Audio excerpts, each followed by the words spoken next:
আসসালামু আলাইকুম। বাংলাদেশ বেতার গোপালগঞ্জ খবর পড়ছি রুকাইয়া ইসলাম রূপা। আসন্ন টাইফয়েড টিকাদান ক্যাম্পেইনকে সফল করতে মাদারীপুরে স্কাউট ও গার্লস গাইডদের নিয়ে দিনব্যাপী এক কর্মশালা গতকাল জেলা সরকারি সমন্বিত মাল্টিপারপাস হলে অনুষ্ঠিত হয়েছে। কর্মশালায় জানানো হয়, টিকা সম্পর্কে সঠিক তথ্য সমাজের সর্বস্তরে পৌঁছে দিতে গণমাধ্যম কর্মীদের আরও সক্রিয় ভূমিকা রাখতে হবে। আগামী ১২ অক্টোবর থেকে মাদারীপুর জেলায় টাইফয়েড টিকাদান কার্যক্রম শুরু হবে। এতে ৯ মাস থেকে ১৫ বছর বয়সী শিশু কিশোরদের বিনামূল্যে ১ ডোজ টাইফয়েড টিকা দেয়া হবে। টিকাদান এই ক্যাম্পেইন চলবে আগামী ১৩ নভেম্বর পর্যন্ত। জেলা প্রশাসক মোসাম্মদ ইয়াসমিন আক্তারের সভাপতিত্বে police super, civil surgeon doctor, অতিরিক্ত জেলা প্রশাসক, গণযোগাযোগ অধিদপ্তরের উপপরিচালক, জেলা শিক্ষা অফিসার, জেলা প্রাথমিক শিক্ষা অফিসার, সদর উপজেলা সহকারী প্রাথমিক শিক্ষা অফিসার, বিশ্ব স্বাস্থ্য সংস্থার মেডিকেল অফিসার ও জেলা স্কাউটের সহকারী পরিচালক সহ অনেকে এ সময় উপস্থিত ছিলেন। এদিকে শরীয়তপুরে টাইফয়েড টিকাদান ক্যাম্পেইনের এক কর্মশালা গতকাল জেলা প্রশাসকের কার্যালয়ের সম্মেলন কক্ষে অনুষ্ঠিত হয়েছে। জেলা প্রশাসক মিস তাহসিনা বেগম এতে প্রধান অতিথি হিসেবে উপস্থিত ছিলেন।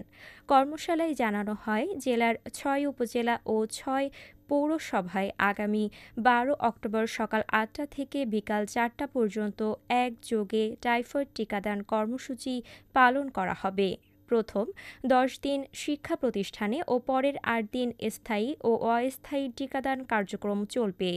৯ মাস থেকে ১৫ বছরের কম বয়সী শিশুকে এবং শিক্ষা প্রতিষ্ঠানে অধ্যয়নরত প্রাক প্রাথমিক থেকে নবম শ্রেণী ও সমমান পর্যন্ত শিক্ষার্থীদের টাইফয়েড টিকা দেয়া হবে।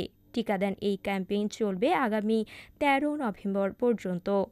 জেলা সিনিয়র তথ্য অফিসার শাহিন মিয়ার সভাপতিত্বে সরকারি দপ্তরের কর্মকর্তা ও জেলার কর্মরত সাংবাদিকরা এ সময় উপস্থিত ছিলেন। মাদারীপুরের ডাসার উপজেলায় লক্ষ্মী পূজা উপলক্ষে উপজেলার নবগ্রাম ইউনিয়নের শশীকর খালে নৌকা বাইচ প্রতিযোগিতা অনুষ্ঠিত হয়েছে। গ্রামীণ ঐতিহ্যে ভরপুর এই আয়োজন ঘিরে পুরো এলাকায় আনন্দ উচ্ছ্বাসের পরিবেশ সৃষ্টি হয়।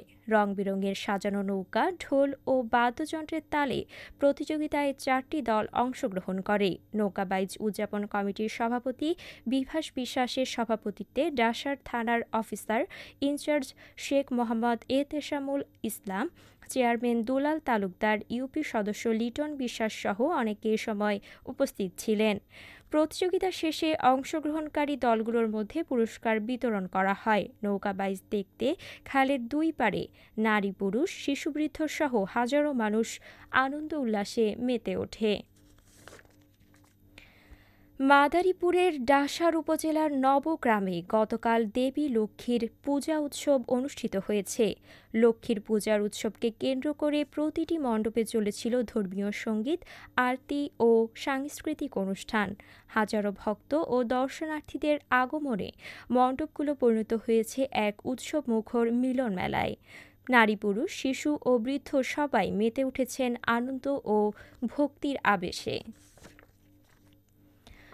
গোপালগঞ্জের টুঙ্গিপাড়ায় দুই গ্রামবাসীর মধ্যে সংঘর্ষে উভয় পক্ষের অন্তত ১৫ জন আহত হয়েছে। এদের মধ্যে ২ জনের অবস্থা আশঙ্কাজনক। আহতদের মধ্যে ৮ জনকে গোপালগঞ্জ ২৫০ শয্যা বিশিষ্ট জেনারেল হাসপাতালে ভর্তি করা হয়েছে। বাকিদেরকে টুঙ্গিপাড়া স্বাস্থ্য কমপ্লেক্সে চিকিৎসা দেওয়া হচ্ছে। পুলিশ জানায়, টুঙ্গিপাড়া উপজেলার শ্রীরামকান্দি গ্রামের মশিউর উস্তার ছেলে রোহান উস্তা এবং গহরডাঙ্গা গ্রামের আকবর আলী খানের ছেলে সুমন খানের মধ্যে গাছের ডাবপাড়া নিয়ে মারামারি লাগে। পরবর্তীতে তা দুই গ্রামের মধ্যে দেশীয় অস্ত্রে সজ্জিত হয়ে জড়িয়ে পড়ে সংঘর্ষে। পুলিশ আরও জানায়, পরিস্থিতি এখন নিয়ন্ত্রণে রয়েছে। অতিরিক্ত পুলিশ মোতায়েন করা হয়েছে। গোপালগঞ্জ সদর উপজেলার হরিদাসপুর এলাকা থেকে ৪৫ গ্রাম গাঁজাসহ মিলন শেখ ও ৪০ গ্রাম গাঁজাসহ মুকসেদুল মোল্লা নামের দুই ব্যক্তিকে গ্রেফতার করেছে ভ্রাম্যমাণ আদালত। পরে ভ্রাম্যমাণ আদালতের বিচারক সদর উপজেলা সহকারী কমিশনার ভূমি ও নির্বাহী ম্যাজিস্ট্রেট বাবলি শবনম তাদেরকে ৭ দিনের বিনাশ্রম কারাদণ্ড ও অর্থদণ্ড প্রদান করেন। খেলার খবর কাবাডি।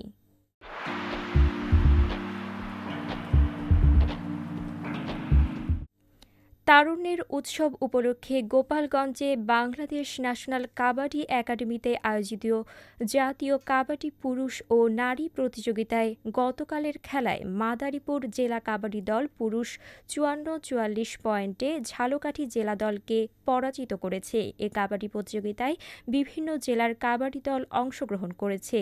আজ পুরুষ ও নারী উভয় বিভাগের ফাইনাল খেলা অনুষ্ঠিত হবে। সবশেষে আবহাওয়া।